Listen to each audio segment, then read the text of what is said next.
August 21st, 2024, Memorial of St. Pius X, Pope.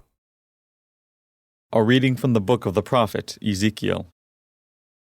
The word of the Lord came to me. Son of man, prophesy against the shepherds of Israel.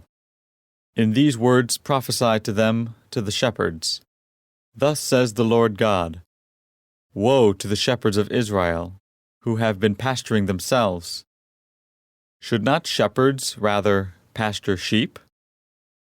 You have fed off their milk, worn their wool, and slaughtered the fatlings, but the sheep you have not pastured.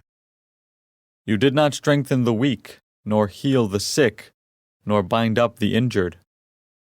You did not bring back the strayed, nor seek the lost, but you lorded it over them harshly and brutally. So they were scattered for the lack of a shepherd, and became food for all the wild beasts. My sheep were scattered, and wandered over all the mountains and high hills. My sheep were scattered over the whole earth, with no one to look after them or to search for them. Therefore, shepherds, hear the word of the Lord. As I live, says the Lord God, because my sheep have been given over to pillage, and because my sheep have become food for every wild beast, for lack of a shepherd.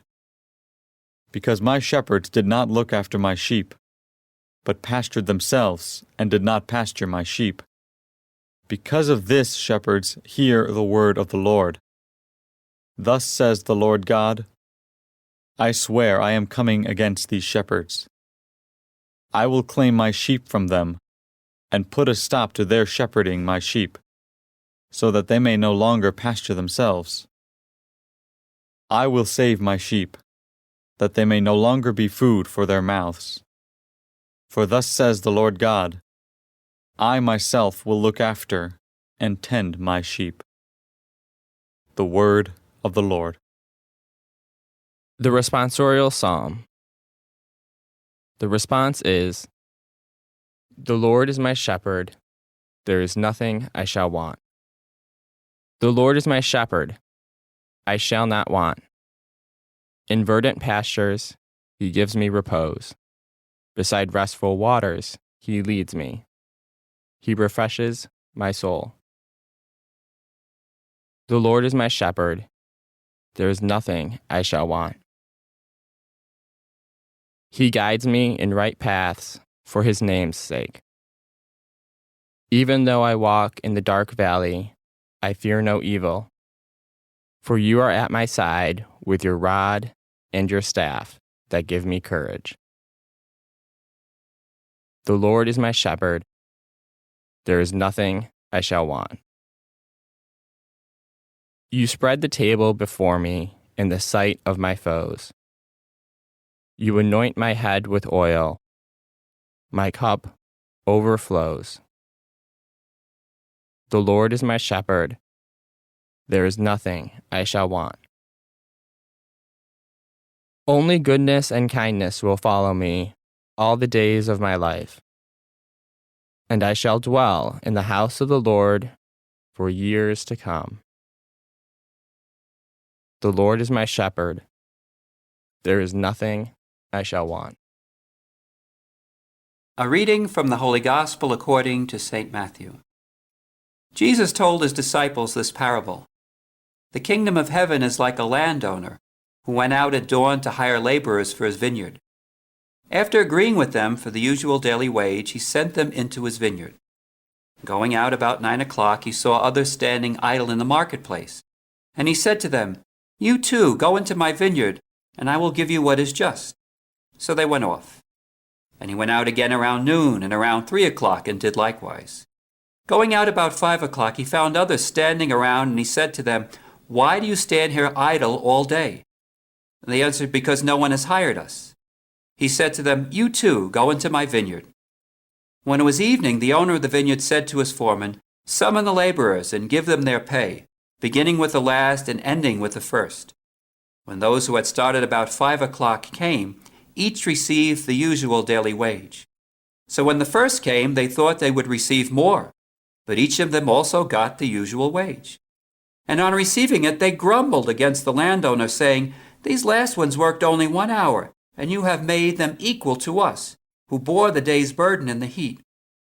He said to one of them in reply, 'My friend, I am not cheating you.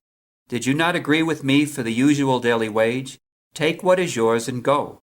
What if I wish to give this last one the same as you? Or am I not free to do as I wish with my own money? Are you envious because I am generous? Thus the last will be first, and the first will be last.'" The Gospel of the Lord. Overcoming envy. Wednesday of the 20th week in ordinary time. Going out about 5 o'clock, he found others standing around, and said to them, "Why do you stand here idle all day?" They answered, "Because no one has hired us." He said to them, "You too go into my vineyard." Matthew 20 verses 6 and 7. These are very generous words spoken by the landowner. As the parable explains, this landowner hired workers for his vineyard early in the morning, and then again at 9 o'clock, noon, 3 o'clock and finally at 5 o'clock. But at the end of the day, he paid them all the same daily wage as if they had all been working since early morning. The ones hired first were upset, thinking it was unfair that those who worked just an hour were paid the same wage as they were. But the landowner concludes, "What if I wished to give this last one the same as you? Or am I not free to do as I wish with my own money? Are you envious because I am generous?" God, in His mercy, is generous beyond comprehension. But we, as fallen humans, are constantly examining whether we are getting our fair share and comparing ourselves to others.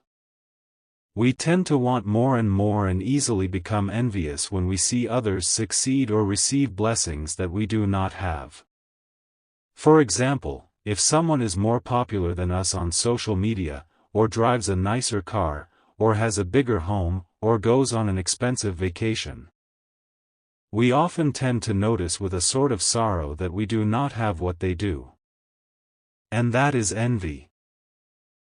The cure for envy is wholehearted generosity. Not just generosity with our money, but generosity with our affections and our ability to rejoice in the blessings that others receive. For example, if someone were to tell you that they were going on a nice vacation next month to a place you always wanted to go, how would you react? You might jokingly say, "Wow, I'm jealous."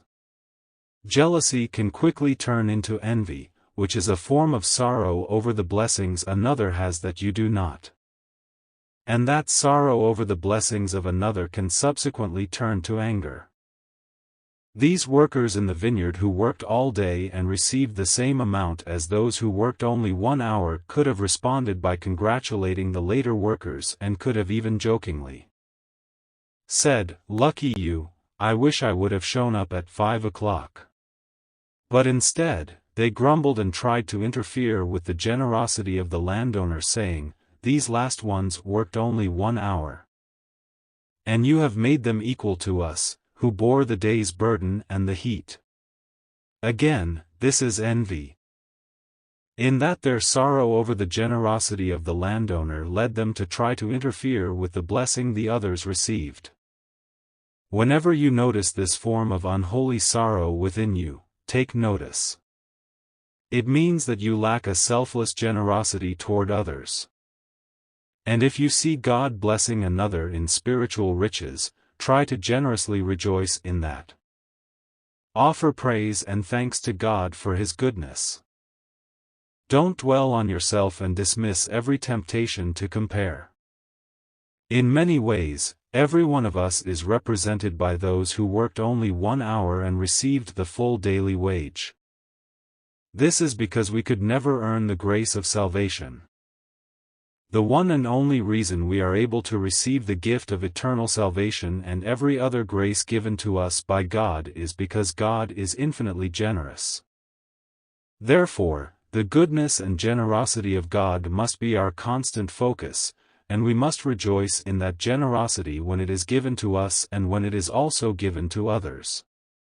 Reflect, today, upon any tendency you have toward envy.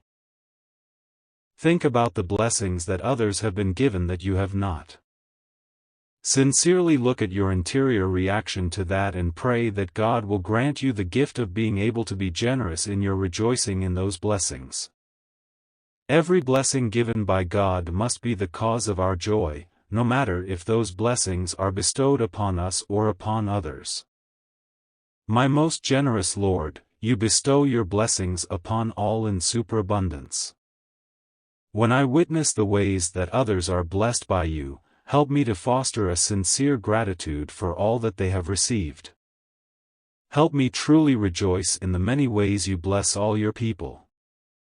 Free me from envy, dear Lord, so that I am not burdened down by that ugly sin. Jesus, I trust in you.